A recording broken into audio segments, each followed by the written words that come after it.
Tome 1, module 7, Pluralité des mondes habités, guide d'étude numéro 3, la formation des mondes et de la Terre.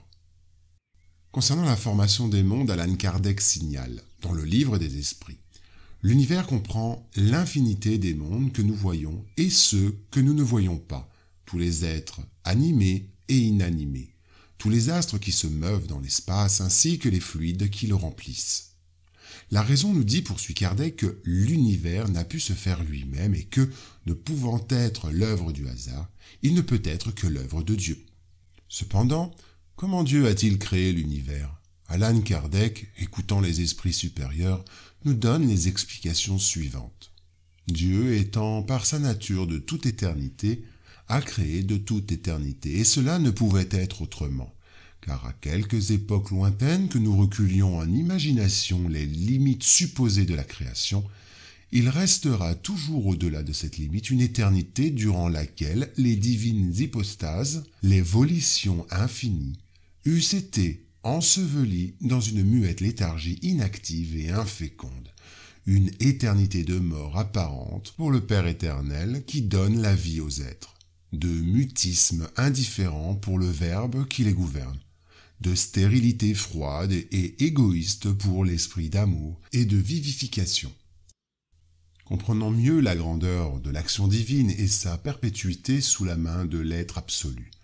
Dieu, c'est le soleil des êtres, c'est la lumière du monde. Or, l'apparition du soleil donne instantanément naissance à des flots de lumière qui vont se répandant de toutes parts dans l'étendue. De même, l'univers, né de l'éternel, remonte aux périodes inimaginables de l'infini de durée, au fiat lux, que la lumière soit, du commencement. Le commencement absolu des choses remonte donc à Dieu. Leur apparition successive dans le monde de l'existence constitue l'ordre de la création perpétuelle. Quel mortel saurait dire les magnificences inconnues et superbement voilées sous la nuit des âges qui se développèrent en ces temps antiques où nulle des merveilles de l'univers actuel n'existait. À cette époque primitive où la voix du Seigneur s'étant fait entendre, les matériaux qui devaient, dans l'avenir, s'assembler symétriquement et d'eux-mêmes pour former le temple de la nature, se trouvèrent soudain au sein des vides infinis, jusqu'à cette voix mystérieuse que chaque créature vénère et chérit comme celle d'une mère. Des notes harmonieusement variées se produisirent pour aller vibrer ensemble et moduler le concert des vastes cieux. Le monde, à son berceau, ne fut point établi dans sa virilité et dans sa plénitude de vie. Non, le pouvoir créateur ne se contredit jamais, et comme toute chose, l'univers naquit enfant.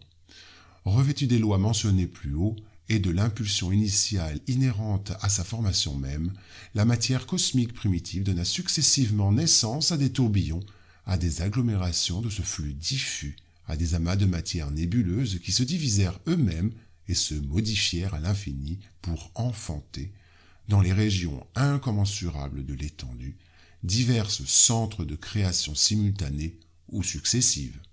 En raison des forces qui prédominèrent sur l'un ou sur l'autre et des circonstances ultérieures qui présidèrent à leur développement, ces centres primitifs devinrent les foyers d'une vie spéciale.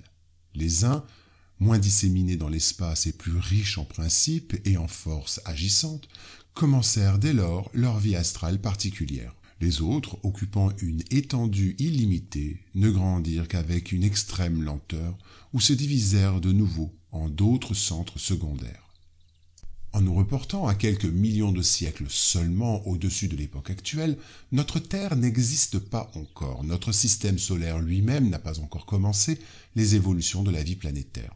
Et cependant, déjà de splendides soleils illuminent les terres, déjà des planètes habitées donnent la vie et l'existence à une multitude d'êtres qui nous ont précédés dans la carrière humaine.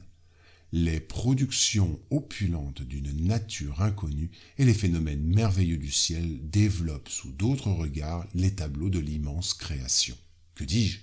Déjà des splendeurs ne sont plus, que jadis on fait palpiter le cœur d'autres mortels sous la pensée de l'infinie puissance. Et nous, pauvres petits êtres qui venons après une éternité de vie, nous nous croyons contemporains de la création. Encore une fois, comprenons mieux la nature. Sachons que l'éternité est derrière nous comme devant, que l'espace est le théâtre d'une succession et d'une simultanéité inimaginable de création.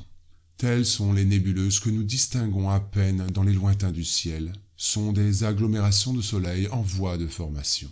Telles autres sont des voies lactées de mondes habités. D'autres, enfin, le siège de catastrophes ou de dépérissements. Sachons que de même que nous sommes placés au milieu d'une infinité de mondes, de même nous sommes au milieu d'une double infinité de durées antérieures et ultérieures, que la création universelle n'est point bornée à nous, et que nous ne pouvons appliquer ce mot à la formation isolée de notre petit globule. Nous pouvons donc affirmer, selon les explications des esprits supérieurs, que Dieu a créé l'univers et les êtres par sa volonté. La base de construction des mondes et des corps matériels est le fluide cosmique universel, également appelé matière cosmique primitive. La matière cosmique primitive renfermait les éléments matériaux, fluidiques et vitaux de tous les univers qui déroulent leur magnificence devant l'éternité. Elle est la mère féconde de toutes choses, la première aïeule et qui, plus est, la génératrice éternelle. Elle n'a point disparu, cette substance d'où proviennent les sphères sidérales. Elle n'est point morte, cette puissance, car elle donne encore incessamment le jour à de nouvelles créations et reçoit incessamment des principes reconstitués des mondes qui s'effacent du livre éternel. La matière éthérée plus ou moins raréfiée, qui descend parmi les espaces interplanétaires. Ce fluide cosmique qui remplit le monde, plus ou moins raréfié dans les régions immenses, riche en agglomérations d'étoiles, plus ou moins condensé là où le ciel astral ne brille pas encore, plus ou moins modifié par diverses combinaisons suivant les localités de l'étendue, n'est autre chose que la substance primitive en qui résident les forces universelles, d'où la nature a tiré toute chose. Comme nous l'avons vu dans le guide d'étude numéro 1 de ce module, le fluide cosmique renferme les forces qui ont présidé aux métamorphoses de la matière, les lois immuables et nécessaires qui régissent le monde. Ces forces multiples, indéfiniment variées, suivant les combinaisons de la matière, localisées suivant les masses atomiques, diversifiées dans leur mode d'action, suivant les circonstances et leur milieu, sont connues sur la Terre sous les noms de pesanteur, cohésion, affinité, attraction, magnétisme, électricité active. Quant aux mouvements vibratoires de l'agent, sont connus sous ceux de son, chaleur, lumière, etc. C'est ainsi que se forment les mondes par la condensation de la matière disséminée dans l'espace.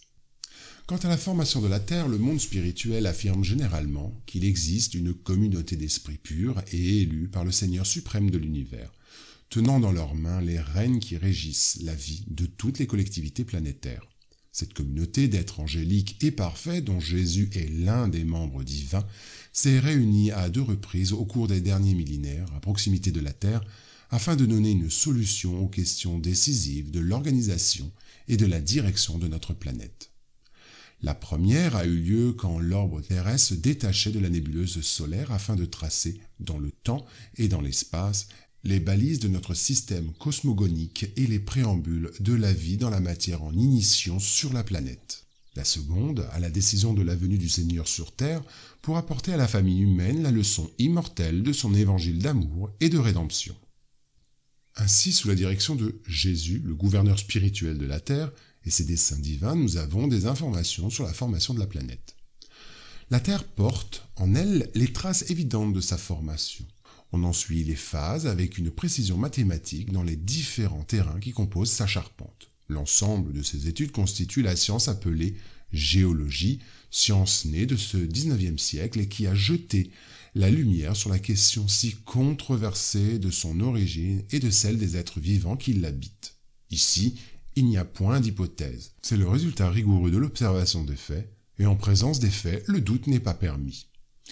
L'histoire de la formation du globe est écrite dans les couches géologiques d'une manière bien autrement certes que celle des livres préconçus, parce que c'est la nature elle-même qui parle, qui se montre à découvert, et non l'imagination des hommes qui crée des systèmes. Sans les découvertes de la géologie, comme sans celles de l'astronomie, la genèse du monde serait encore dans les ténèbres de la légende. Grâce à elle, aujourd'hui, l'homme connaît l'histoire de son habitation, de l'échafaudage des fables qui entouraient son berceau. Quelle force surhumaine a pu maintenir l'équilibre de la nébuleuse terrestre détachée du noyau central du système, selon un ensemble de lois mathématiques dans lesquelles allaient se manifester tous les phénomènes intelligents et harmonieux de sa vie au long des millénaires. Distante du Soleil d'environ 149 millions de kilomètres et se déplace dans l'espace à une vitesse quotidienne de 2 500 000 kilomètres autour de l'astre du jour. Imaginons sa composition tout au début de son existence comme planète. Laboratoire de matière ardente, l'opposition des forces telluriques et des énergies physico-chimiques réalise des constructions grandioses du théâtre de la vie dans l'immense creuset où la température s'élève par endroits à 2000 degrés de chaleur, comme si la matière mise dans un four, incandescente, était soumise aux essais les plus divers, pour vérifier sa qualité et ses possibilités dans l'édification de la nouvelle école des êtres. Les décharges électriques, dans des proportions jamais vues par l'humanité, éveillent d'étranges commotions dans le grand organisme planétaire dont la formation se produit dans les ateliers de l'infini. C'est donc dans le grand atelier qu'apparaît la différenciation de la matière pondérable donnant origine à l'hydrogène. Les grandes étendues atmosphériques sont de vastes réservoirs d'énergie électrique et de vapeur qui travaillent les substances torturées sur l'orbe terrestre. Le froid des espaces agit cependant sur ce laboratoire d'énergie incandescente et la condensation des métaux se réalise avec la légère formation d'une croûte solidifiée. C'est le premier repos des tumultueuses commotions géologiques du globe. Les océans primitifs se forment, où l'eau tiède subit une pression difficile à décrire. L'atmosphère est chargée de vapeur aqueuse et les grandes tempêtes balayent dans toutes les directions la surface de la planète. Mais le chaos domine sur la Terre comme par enchantement. Les paysages s'éclairent, fixant la lumière solaire qui se projette sur ce nouveau théâtre d'évolution et de vie. Les mains de Jésus s'étaient reposées après la longue période de confusion des éléments physiques de l'organisation planétaire.